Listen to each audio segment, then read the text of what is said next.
Mga kapatid, ang homilya po ngayong araw ng Biyernes pong ito ay hango po sa babasahin kong ito.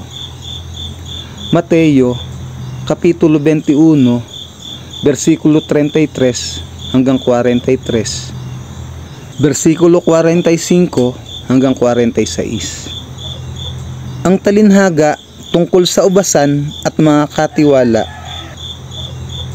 Pakinggan ninyo ang isang talinhaga. Sabi ni Jesus, may isang taong nagtanim ng ubas sa kanyang bukid. Binakuran niya ang ubasan, nilagyan ng pisaan at tinayuan ng isang mataas na bantayan. Pagkatapos, ang ubasan ay kanyang pinaalagaan sa mga katiwala at siya ay nagpunta sa ibang lupain. Nang dumating ang panahon ng pitasan ng ubas, pinapunta ng may-ari ng ubasan ang kanyang mga tauhan upang kunin sa mga katiwala ang kanyang kaparte. Ngunit sinunggaban ng mga katiwala ang mga tauhan. Binugbog nila ang isa, pinatay ang ikalawa, at binato naman ang ikatlo. Pinapunta uli ng may-ari ang mas marami pang tauhan, ngunit ganoon din ang ginawa ng mga katiwala sa mga ito. Sa kahuli-hulihay, pinapunta niya ang kanyang anak na lalaki. Sabi niya sa sarili, marahil na may igagalang nila ang aking anak. Ngunit nang makita ng mga katiwala ang anak, sila'y nag-usap-usap. Ito ang tagapagmana.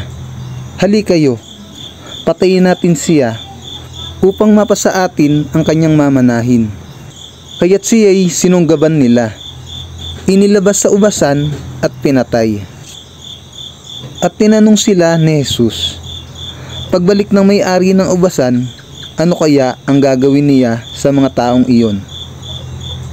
Sumagot sila, lilipulin niya ang masasamang iyon at paaalagaan ng ubasan sa ibang katiwala na magbibigay sa kanya ng kaparte sa panahon ng pamimitas. Nagpatuloy si Jesus, hindi pa ba ninyo nababasa ang talatang ito sa kasulatan? Ang batong itinakwil ng mga tagapagtayo ng bahay ang siyang naging batong panulukan.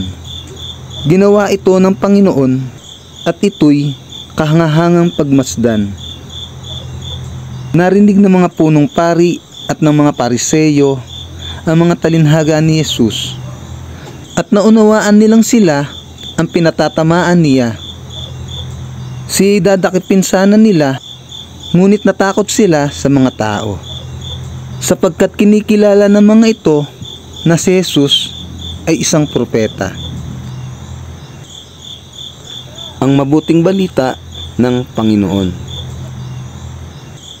Pinupuri ka namin, Panginoong Hesukristo.